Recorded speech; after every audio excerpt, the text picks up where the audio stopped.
Okay, sorry about that. Again, um, trying to go back and forth, I screwed up and hit the wrong thing and inadvertently cut myself off. But I did it at a decent point because I just finished with the wars in France, and now I have to really kind of hurry to get through everything else, because I will, because I know time is running out, but this is all good stuff.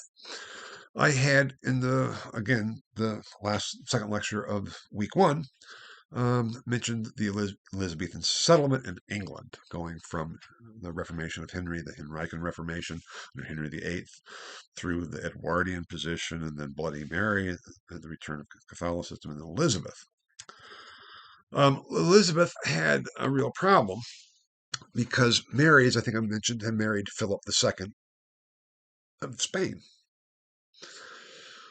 as well as returning obedience to the Pope. Problem here. What does Elizabeth do? Philip, when Mary dies in 1559, says, "Thank God, I am now king of England, because Mary was my wife, so I inherit." And Elizabeth says, "Absolutely not." This set off again a series of conflicts between Spain and England, which led eventually to the Armada, the Spanish Armada, which the English defeated, and or the English Channel defeated, depending on how you view of it, which really increased Elizabeth's status. She'd held off the King of Spain and the power of Spain as it was growing and gaining a great amount of wealth from the colonies, um, and retained English independence. I already mentioned that the Elizabeth settlement solution was to issue another prayer book and guidelines for the English church, of which she was head of the English church. It was not nearly as Calvinistic as Edward, nor was it as Catholic as her father, Henry VIII, or certainly not what Mary was advocating. So it was called as a settlement. And there were factions within this settlement that were not happy, particularly the Calvinistic side. And I think I mentioned already, these were the people who felt that far more needed to be done to purify the Church of England. These were called the Puritans, or became also known as the Presbyterians. We'll see more of that next week in the next week's lectures, because this was to lead to the Civil War in England in the 17th century. England had avoided civil war in the 16th century. Came close, a lot of tensions and arguments and all kinds of problems and issues, but had avoided civil war that had been plaguing the empire and then France. And Elizabeth still remains as this formidable solution in 1603 until she dies in 1603. Formidable monarch, one of the greatest monarchs of the age. And so that was kind of what was happening in England at the time, analogous time, similar time to the wars of religion in France, which came shortly after the religious wars of the empire, which started out. Meanwhile, the Dutch Republic is formed because in the 1570s,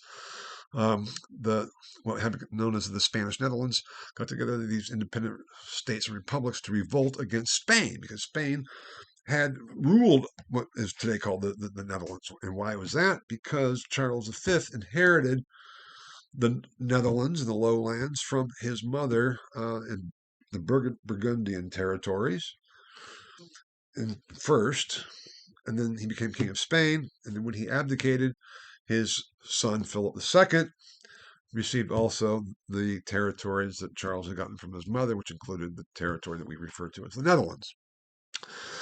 So there was a lot of opposition to this Catholic incursion because a lot of the Dutch republics were Calvinistic. And they revolt and gain their independence in 1588 for the most part, even though the southern part of the Netherlands, what's referred to as Belgium now, and so remain Catholic. And so it's a complex development, which we'll talk a little bit more about, and your textbook talks about it as background to the golden age of the Dutch and the golden age of the Netherlands, because they kind of were the next country, together with England, to enter a period of colonialization. And we'll get there when we get there. That brings us then to the 30 Years' War. Now you say, how does that happen? Because we have the Peace of Augsburg, we have the Council of Trent in 1563, we have the French Wars of Religion, the Civil War in France that is settled by the Edict of Nantes in 1598. We have the Elizabethan settlement, which holds until Elizabeth dies anyway in 1603. The Dutch Republic had already won their independence from Spain. What caused the 30 Years' War? It's a complex question. The 30 Years' War has been referred to as the last war of religion. It's been referred to as a series of battles and outbreaks and phases of the war that began as a war of religion and ended as a war of nation-state building. Whether it's one or the other is not the point that I have here. The point is this was ended up as a major war. It's also been called like the real First World War, because it started out as simply a problem of what do we do within the empire with the Calvinists, because the Peace of Augsburg accepted Lutheran or Catholic confessional, did not accept Calvinist confessions. And yet, there were growing factions of Calvinists in the empire. And this is what kind of broke out in Bohemia and Prague. It's called the Defenestration of Prague, which was part of the empire at the time. This is, of course, Prague is in today the Czech Republic, but it was the center of the empire, sort of at the time, or had been the center of the empire. And then it just spreads. Now, I'm not going to go into all the phases, and on the exam, you're not going to be asked to discuss the various phases of the 30 Years' War and what was, how do we best describe it? Professor Kramer in our department, Kevin Kramer, wrote his dissertation in his book on the 30 Years' War and the memories of it. And for him, this is such an important war because it was bloody, it was nasty, and he really thinks of it as the First World War, and set the stage for the rest of the development of modern Europe. Now, it's not my area of research, but I just want to put it out there as this major religious conflict, political conflict, where we almost see itself the transition from a religious war to a political war. But you can never make that distinction purely because they always go together. They always go together. And the Peace of Westphalia that ended the 30 Years' War in 1648 established, basically, agreed to allow Calvinists within the settlement that had been the Peace of Augsburg in 1555. So therefore, there was 3 religious confessions that were legal within the empire. Did it really change things? We have some historians who say it didn't really do anything. I think your textbook says something. It was a war that really didn't change anything.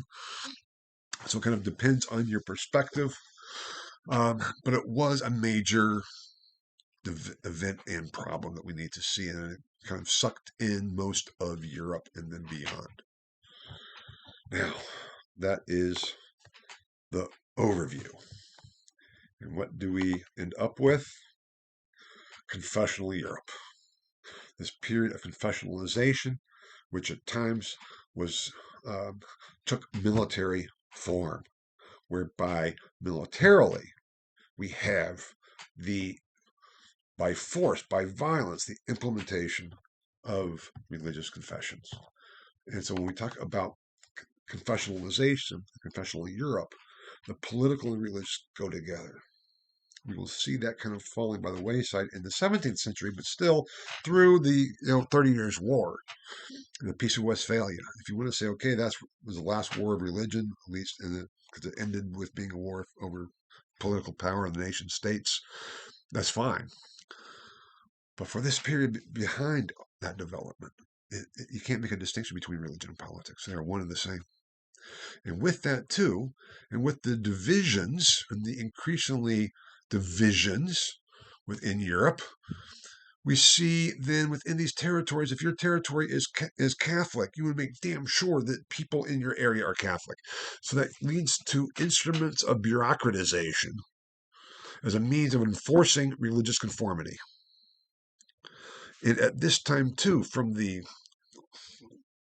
mid-16th century, later 16th century, especially the 17th century, we really have a lack of toleration. I mentioned this before, but this is important because So often the Reformation is seen as this period of beginning of toleration, beginning of individualism. It's like that is absolutely wrong.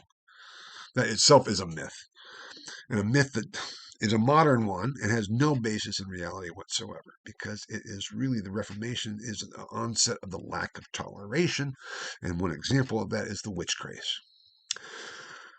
Witches were known about in the later Middle Ages. One of the big witch hunting handbooks, the Malleus Maleficarum, the Hammer of Witches, was written in the late 15th century, but it wasn't very much. It really starts heating up in the mid 16th century. Catholics and Protestants both, but more Protestants killed witches than Catholics, because they are nonconformists, often older women, often widows, and they were seen as scary, and they were seen as a scapegoat. And all these ideas came up. It's like we have to get rid of them, just like we get rid of heretics. And that extended on into the colonies and the New World. We have the witch craze in Salem. Now, that is a prime example of how the Reformation and confessional Europe did not open the doors to toleration, but just the opposite. Bureaucratization of the state, instruments to ensure religious conformity increased. If we talk about the government and the fingers of the government, it's been argued that they extended then because of this whole confessionalization process all the way into the bedroom. And we have cases in the Netherlands where the Spanish are like spying on what's going on in people's bedrooms. Literally. The control of morality, which we see so strongly in Geneva as a theocracy.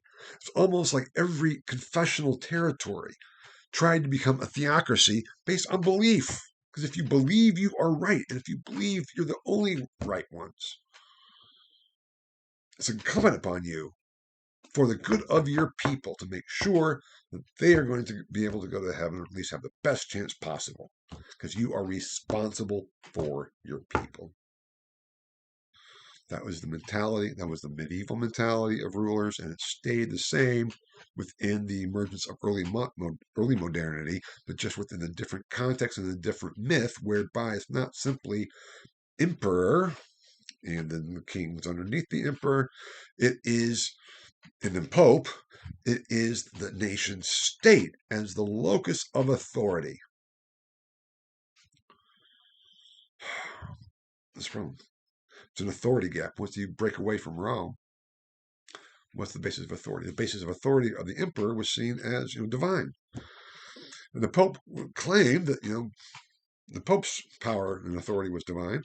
It was the basis for the imperial power. But the Pope, it's a problem, because if you're emperor, God has established the powers to be, and you may claim a divine right to rulership, but you can't do that if the Pope isn't one with you. Whereas now, get rid of the Pope, you as a monarch, as a prince, as a king, have the divine right to rule directly, and you directly are responsible for the well-being of your people, spiritually and physically. Theoretically. Now, did rulers abuse their people? Of course, they always have, and they always will. We're looking at the mentality, the ideology behind it. And this ideology, this new developing myth of the nation state, whereby the nation state is the source of authority for all of its inhabitants, all of its citizens, was what ended up replacing the myth of Christendom as the whole. And in order to affect that, there has to be a crackdown on diversity, because diversity can lead to disintegration. That's what we're dealing with when we look at the beginnings of early modern Europe. Not necessarily a pretty world, not necessarily one of liberty and freedom, one of increasing authority and enforced conformity. And it would lead to what has been called the absolute state, which gets into the beginnings of where this course begins. Obviously, we've already been beginning, but where the textbook begins. And we'll be talking about that in the next week as we launch into the textbook material. But lectures will still kind of go their own way um, with English absolutism. And we'll see that's very different than French absolutism, but still of significant importance for the further development. And we'll be talking about that next lecture. Now, I will post this as lecture 2, part 2. My apologies. I know how to do it, but I'm sorry I keep messing it up. And I'm sorry if this lecture has gone on too long. I'm pretty sure I can be willing to bet anyway that the lectures from here on out will be somewhat shorter as your reading heats up in your textbook. So if you have any questions, please just ask. Thank you for your patience. And I'll see you next week, so to speak, with the beginnings of the third week in English absolutism. Thanks so much. Bye-bye.